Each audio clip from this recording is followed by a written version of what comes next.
नबी सारे आलम दा होया नबी मन खुला चौधार नबी तुल मन खुला चौधार नबी तुल नूर अजे कया नूर तुझे अन नूर तजला अजो शान आला आहे रसूल अल्लाह अजो शान आला या रसूल अल्लाह तुते पाण अल्लाह तुते पाण खुदा पढ़ सल्लो अला अजो शान आला महराज वारी तुखे रात मिली उते शफायत जी ओ वणडात मिली तो पाण खुदा कई बात भले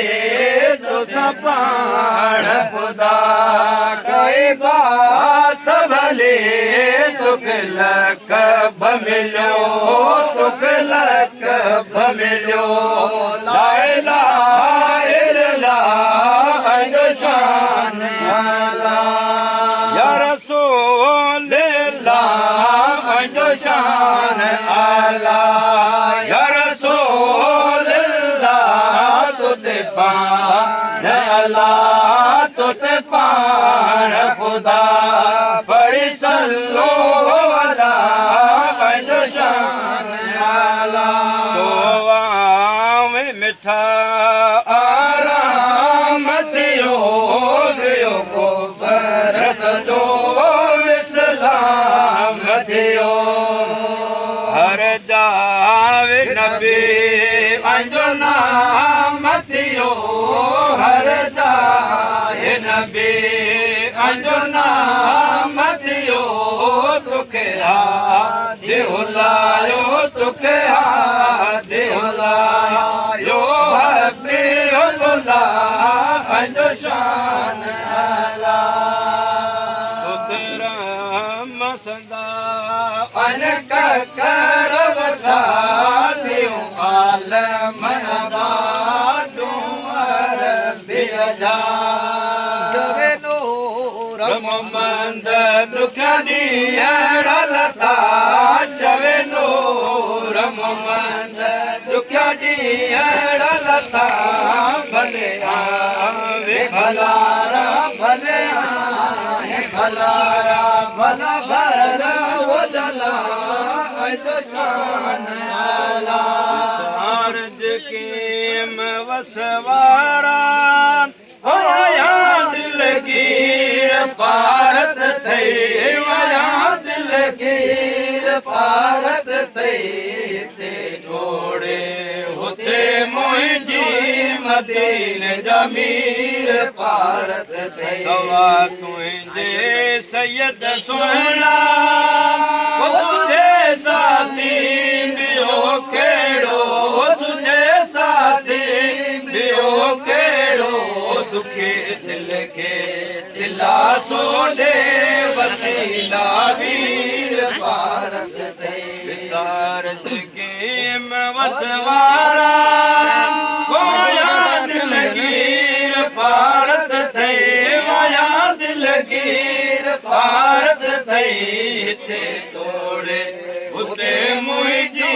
मदीने जमीर भारत थई कचायूं इन कमीने जो इन कोरत करी बनजे इन कोरत करी बनजे कुरसी इन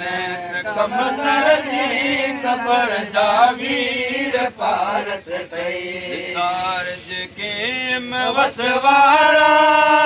होया दिलगीर भारत थई आया दिलगीर भारत थई ते तोड़े हुते मुंहिंजी मदीने जमीर भारत थई रोज़ो ठरे थी दिल मदनी मोहम्मद जो मिठे मदनी मोहम्मद जो करा पंदड़ो पेरन सां पियादल जी भारत ते विसारज के वसवारा दिलगीर भारत थई माया दिलगीर भारत थई हिते तोड़े हुते मुंहिंजी मदीने जमीर भारत थई अब्दुल्ला शाह जो अर्ज़ आज़ू सरकार सजणन जे आइन सरकार सजणन जे निमाणो रोज़ नेणे मां वाहे नित नीर भारत ते विसारज के वसवारा